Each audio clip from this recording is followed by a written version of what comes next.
থমথমে গোপালগঞ্জ, চলছে কারফিউ। সারা দেশে এনসিপি বিক্ষোভ আজ। জড়িতদের গ্রেফতারে 24 ঘন্টার আলটিমেটাম। 21শে আগস্ট গ্রেনেড হামলা মামলায় তারেক রহমান ও লুৎফুজ্জামান বাবরের খালাসের বিরুদ্ধে রাষ্ট্রপক্ষের আপিল শুনানি শুরু। ইসরায়েল হল যুক্তরাষ্ট্রের শেকলে বাঁধা কুকুর, মন্তব্য খামেনির। যে কোনো নতুন হামলার জন্য প্রস্তুত ইরান।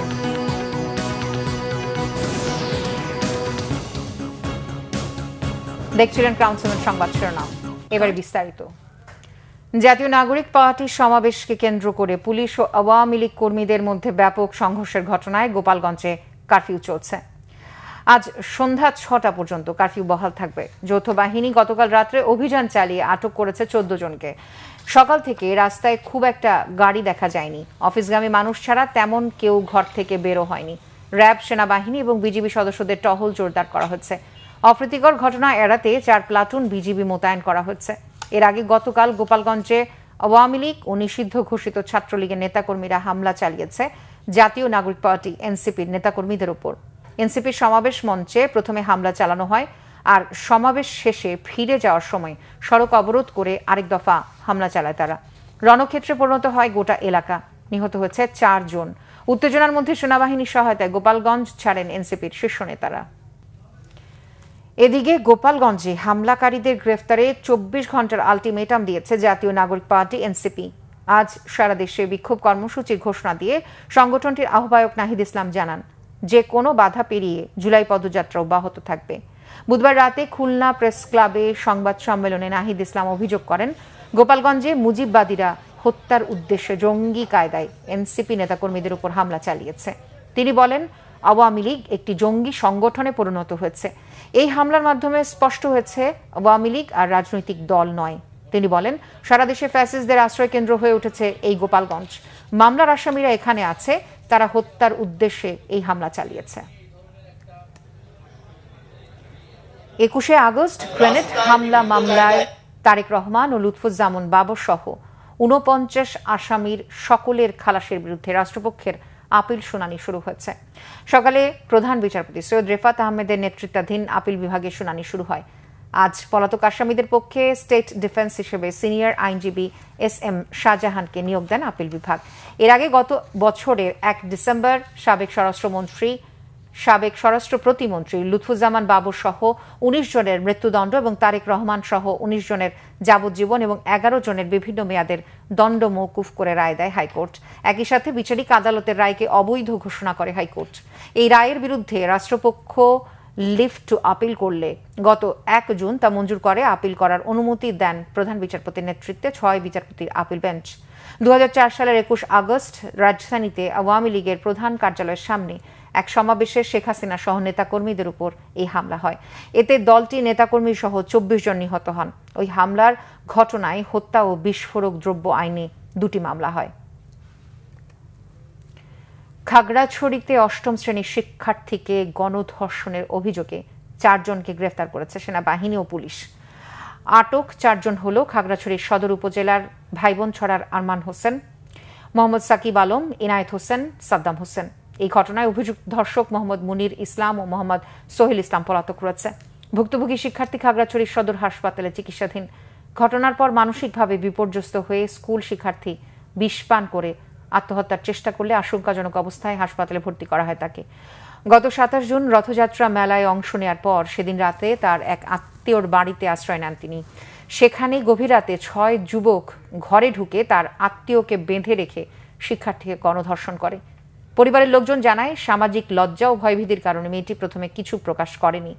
মানসিক ভারসাম্য হারিয়ে 12 জুলাই বিষ পান করে আত্মহত্যার চেষ্টা করলে খাগড়াছড়ি সদর হাসপাতালে নিয়ে আসার পর জ্ঞান ফিরলে ঘটনাটি পরিবারকে জানায়। খাগড়াছড়ি সদর হাসপাতালে আবাসিক চিকিৎসক রিপল বাপ্পি চাকমা জানান, শিক্ষার্থীর অবস্থা গুরুতর। শিক্ষার্থী আবু সাইদ পুলিশের গুলিতে নিহতের পরদিন 17 জুলাই কোটা সংস্কার আন্দোলনের ক্ষোভের বারুদ ছড়িয়ে পড়ে চারদিকে। ক্যাম্পাসে ছাত্র রাজনীতি বন্ধের ঘোষণা দেয় বিশ্ববিদ্যালয় ক্যাম্পাস। নিহতদের গায়েবানা জানাজা চলাকালে শিক্ষার্থীদের উপর হামলা চালায় পুলিশ ও ছাত্রলীগ। জাতির উদ্দেশ্যে ভাষণ দেন তৎকালীন প্রধানমন্ত্রী শেখ হাসিনা। তবে তার বক্তব্যে শিক্ষার্থীদের দাবি আদায়ের প্রতিফলন না ঘটায় পরিস্থিতি আরও ঘোলাটে হয়। এক বছর আগে ঘটে যাওয়া 17 জুলাইয়ের ঘটনা প্রবাহ নিয়ে বিস্তারিত জানাচ্ছেন মোবাশ্বের আহমেদ। 17 জুলাই 2024 পূর্ব ঘোষণা অনুযায়ী রাজু ভাস্কর্যে গায়েবানা জানাজা ও কফিন মিছিল করার প্রস্তুতি নেন শিক্ষার্থীরা। পরে পুলিশি বাধায় ভিসি চত্বরেই গায়েবানা জানাজা পরে আন্দোলনকারীরা। এ সময় কর্মসূচি পণ্ড করতে সাউন্ড গ্রেনেড ছোড়ে পুলিশ। পণ্ড হয় কফিন মিছিল। এরপরে শুরু হয় হলে হলে পুলিশের সাউন্ড গ্রেনেড ও টিয়ার সেল নিক্ষেপ। এতে হলপাড়ায় শুরু হয় পুলিশের সাথে ছাত্রদের ধাওয়া পাল্টা ধাওয়া। পুলিশের সাথে হামলা চালায় ছাত্রলীগও। প্রায় ঘণ্টাব্যাপী চলে এমন অবস্থা। হল ছাড়তে বাধ্য হন সাধারণ শিক্ষার্থীরা। পরে শিক্ষার্থীরা সংগঠিত হয়ে ঢাকা বিশ্ববিদ্যালয় সহ দেশের বিভিন্ন বিশ্ববিদ্যালয়ের ছাত্রলীগের নেতাকর্মীদের বিতাড়িত করে হলের কর্তৃত্ব নেয়।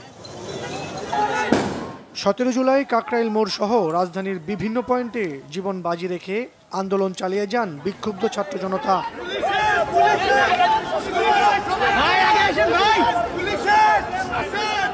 পুলিশের রক্তচক্ষু উপেক্ষা করে চালানো কর্মসূচির সেই দুর্বিষহ সময়ের স্মৃতিকথা তুলে ধরলেন এই জুলাই যোদ্ধারা।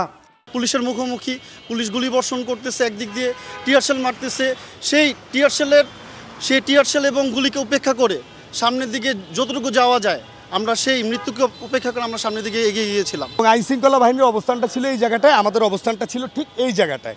এত মুহুর্মুহু গুলি করা হচ্ছিল যে সহ্য করতে পারছিলাম না। চিন্তা করছিলাম যে আমার তো জীবিত থাকতে হবে, এই স্বৈরাচার ফ্যাসিবাদ হাসিনা সরকারের পতন আবার দেখে যেতে হবে। তাই মনের ভিতরে একটা মনোবল তৈরি করে আরও সামনের দিকে এগিয়ে যাওয়ার চেষ্টা করেছি। হঠাৎ করে কাছের ভিতর থেকে একটা গুলি এসে আমার ঠিক এই জায়গাটায় লাগে আর কি। তো হয়তোবা মহান রাব্বুল আলামিন অল্পের জন্য আমার চোখটা রক্ষা হয়।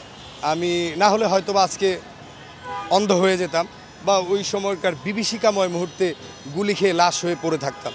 অবস্থা বেগতিক দেখে এদিন জাতির উদ্দেশ্যে ভাষণ দেন তৎকালীন প্রধানমন্ত্রী শেখ হাসিনা।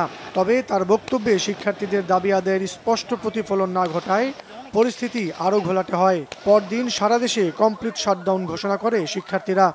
আদালত শিক্ষার্থীদের কোনো বক্তব্য থাকলে তা শোনা। মোবাশ্বের আহমেদ, বাংলা ভিশন, ঢাকা। আন্তর্জাতিক প্রসঙ্গ। ইসরায়েল হলো যুক্তরাষ্ট্রের শেকলে বাঁধা কুকুর। দেশটির বিরুদ্ধে এমন মন্তব্য করেছেন ইরানের সর্বোচ্চ নেতা আয়াতুল্লাহ আলী খামেনি। বুধবার জাতির উদ্দেশ্যে দেওয়া এক ভাষণে কথা বলেন তিনি। ইসরায়েলকে সতর্ক করে দিয়ে তিনি আরও জানিয়েছেন যে কোনো নতুন হামলার জন্য প্রস্তুত ইরান। 12 দিনে ইসরায়েলের হামলার বিপরীতে দেওয়া জবাবের চেয়েও বেশি সক্ষমতা রয়েছে তেহরানের, এমন দাবিও করেন তিনি। খামেনি বলেন, ইরান কখনোই শত্রুর সামনে দুর্বল হয়ে পড়বে না, কারণ নিজ দেশের প্রতিরক্ষা ও সামরিক সহ সব ধরনের সক্ষমতা রয়েছে ইরানের। কাতারে মার্কিন ঘাঁটিতে ইরানের হামলার প্রশংসাও করেন তিনি। বলেন, যুক্তরাষ্ট্রের স্পর্শকাতর স্থানে হামলা তেহরানের সক্ষমতার একটি নমুনা মাত্র। তবে আগস্টের শেষের দিকে চুক্তির সময়সীমা নির্ধারণে সম্মত হওয়ায় যুক্তরাষ্ট্রের সাথে পারমাণবিক আলোচনা পুনরায় শুরু করার জন্য চাপের মধ্যে রয়েছে তেহরান। তবে তেহরানের দেওয়া শর্তে রাজি না হলে কোনো চুক্তি হবে না বলে সাফ জানিয়ে দিয়েছে ইরান প্রশাসন। এই ছিল এখনকার মতো। পরের সংবাদ দুপুর 2টায়। এর আগে 1টায় রয়েছে নিউজ টপ 10, দেখার আমন্ত্রণ রইল। এছাড়া বাংলা ভিশন সংবাদ ও সংবাদ সংশ্লিষ্ট অনুষ্ঠান দেখতে ভিজিট করুন www.bbnews24.com ও facebook.com/banglavisionnews এবং সাবস্ক্রাইব করুন youtube.com/banglavisionnews। এতক্ষণ সাথে থাকার জন্য ধন্যবাদ সবাইকে।